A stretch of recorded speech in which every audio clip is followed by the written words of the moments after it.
ভারতের বিরুদ্ধে বিদ্বেষের আগুন জ্বালিয়ে চলেছে বাংলাদেশ। এদিকে তাদের নিজের দেশের বাজারেই জিনিসপত্রের দামে আগুন। কেনাকাটা করতে গিয়ে বাংলাদেশের নাগরিকদের কালঘাম ছুটে যাচ্ছে। ভাই নতুন আলু কত করে?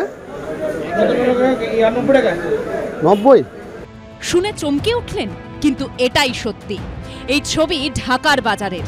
সেখানে জিনিসপত্র যে দামে বিক্রি হচ্ছে তা শুনলে এপারের সাধারণ মানুষের পিলে চমকে যাবে।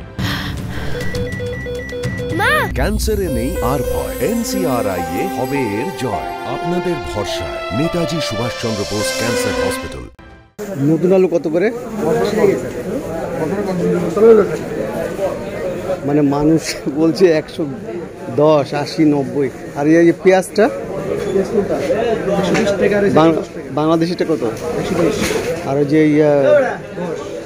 পুরনো আলুটা, পুরনো আলু দুটোই 80। কলকাতার বাজারে যে আলুর দাম কেজি প্রতি 40 টাকা, ঢাকার বাজারে তা বিক্রি হচ্ছে 90 থেকে 110 টাকায়, মানে দ্বিগুণেরও বেশি। কলকাতায় কেজি প্রতি পেঁয়াজের দর 60 টাকা, ঢাকায় সেটা 110 থেকে 120 টাকা। আর কলকাতায় যখন এক একটি ডিম 7.5 টাকায় পাওয়া যাচ্ছে, তখন ঢাকার বাজারে 4টি ডিম বিক্রি হচ্ছে 50 টাকায়, মানে এক একটি 12 টাকারও বেশি।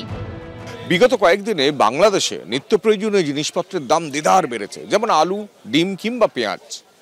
সেখানে পেঁয়াজ বিক্রি হচ্ছে 110 টাকা কেজি, আলু 90 টাকা।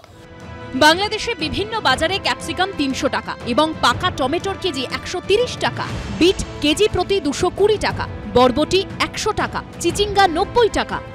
বাংলাদেশের সাধারণ মানুষ যখন নিত্য প্রয়োজনীয় জিনিসের দামে ছেঁকা খাচ্ছেন, তখন কোন সাহসে বাংলাদেশ যুদ্ধের জিগির তুলে চলেছে? বিশেষজ্ঞরা বলছেন এটা আসলে নজর ঘোরানোর কৌশল। সাধারণ মানুষের মনে যাতে জিনিসপত্রের দাম নিয়ে ক্ষোভ না তৈরি হয়, সেজন্যই যুদ্ধ আবহ তৈরি করে তাদের ভুলিয়ে রাখছেন বাংলাদেশের নেতারা। ওদের যে উপদেশটা করে রেখে দিয়েছে সরকার, তাদের এটা হচ্ছে একটা সাজানো খেলা। কোনো দেশই দেখা যায়, নট অনলি বাংলাদেশ, দেশের সমস্যাগুলো থেকে মানুষের চোখকে, মানুষের দৃষ্টিকে ঘোরানোর জন্য, যাতে জোট বেঁধে আন্দোলন করতে না পারে, দৈনন্দিন সমস্যার দিকে চোখ না পড়ে, তখন কিছু না কিছু লাগিয়ে দেয়। শুক্রবার সকালে গড়িয়াহাটে বাজার করতে গেছিলেন অর্থনীতিবিদ অভিরূপ সরকার। তিনি বলছেন, বাংলাদেশ বিভিন্ন জিনিসের জন্য ভারতের ওপর নির্ভরশীল, তাই ভারতের সঙ্গে সম্পর্ক খারাপ করলে তাদের বাজারের তো এই হাল হবেই।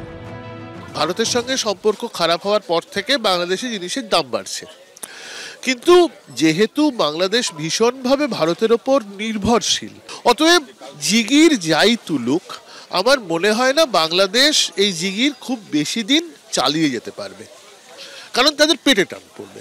কিছু জেহাদি থাকতে পারে যারা পাগল, কিন্তু সেরকম তো আমি ধরে নিচ্ছি অধিকাংশ বাংলাদেশি পাগল নন। তাদের পেটে টান পড়লে তারা বুঝতে পারবেন যে ভারতের সঙ্গে সম্পর্কটা ভালো করা দরকার। ইন্ডিয়া থেকে তো প্রচুর সাপ্লাই যায়, এটা তো অস্বীকার করার কোনো উপায় নেই। আমরা একটা যদি আন্তর্জাতিক বাণিজ্যের মোট হিসেব দেখি, তাহলে ভারতবর্ষ থেকে ডিম এবং অন্যান্য সামগ্রী বাংলাদেশ কেনে প্রায় 160 কোটি টাকার প্রতি বছরে। এই সাপ্লাই যদি অসুবিধে হয় বা বন্ধ হয়, তাহলে ওখানে দাম বাড়বে, এটা খুব স্বাভাবিক, কারণ বাংলাদেশের সাপ্লাই লাইন কিন্তু হচ্ছে পশ্চিম বাংলা দিয়ে, সোজা কথা। এবং ভারতবর্ষের সঙ্গে সম্পর্ক এই মুহূর্তে ভালো নয়, সেটা আন্তর্জাতিক বাণিজ্যের উপর একটা ছাপ ফেলবে, এটা সম্ভব। গত কয়েক বছরে ভারতের তুলনায় বাংলাদেশের মুদ্রার দামও পড়েছে হু হু করে। ধরুন আমি যদি 100 টাকা দিই, মানে ইন্ডিয়ার 100 টাকা, তাহলে বাংলাদেশে কত পাবো? 140 টাকা মতো।